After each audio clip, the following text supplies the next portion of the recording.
बालासोर में हुए ट्रेन हादसे में एक पिता अपने बेटे को मौत के मुंह से निकाल लाया। जब पिता को बेटे की मौत की खबर मिली तो वो इस बात पर विश्वास न कर सके।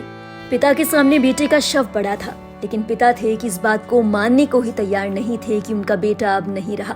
पिता ने समझदारी दिखाते हुए तुरंत एम्बुलेंस बुलवाई और 230 किलोमीटर का सफर तय करने के बाद बेटे को अस्पताल में भर्ती करवाया।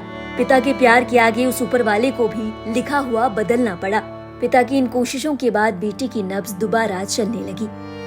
हादसे में घायल हुए 24 साल के विश्वजीत महिला के पिता हेलाराम हावड़ा में एक दुकान चलाते हैं। उन्होंने अपने बेटे को शालीमार स्टेशन पर छोड़ा था। हादसे के बाद उनकी एक दफा अपने बेटे से बात हुई। वो दर्द से करा रहा था। पिता ने किसी तरीके से एम्बुलेंस का इंतजाम किया और तुरंत बेटे को लेने के लिए निकल पड़े। दुर्घटना स्थल पर पहुंचने के बाद उन्होंने अपने बेटे को खूब ढूंढा, लेकिन उसका कोई पता नहीं चला।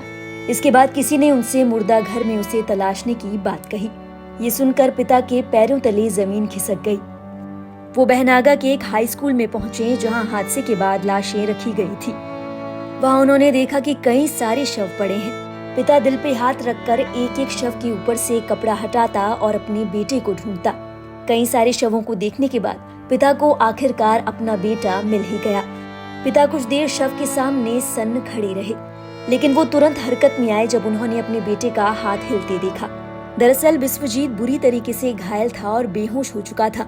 पिता ने बिना देर किए विश्वजीत को अस्पताल ले जाने की ठानी। उन्होंने अपने बेटे को एम्बुलेंस में रखा और उसे अस्पताल में भर्ती करवाया। कोलकाता पहुंचने के बाद भी विश्वजीत को होश नहीं आया। बावजूद इसके पिता ने हार नहीं मानी। उन्होंने डॉक्टर से लगातार अर्जी लगाई ताकि उनके बेटे का इलाज ना रोका जाए। आखिरकार ऊपर वाले को भी पिता की बात माननी पड़ी। विश्वजीत को नया जीवन दान मिला। डॉक्टर्स ने बताया कि उनकी एंकल सर्जरी की गई और सोमवार को दूसरे पैर की भी सर्जरी हुई। उनके दाहिने हाथ में कई फ्रैक्चर हैं। फॉरेंसिक मेडिसिन एक्सपर्ट सोमनाथ दास का कहना है कि मामला सस्पेंडेड एनिमेशन का है।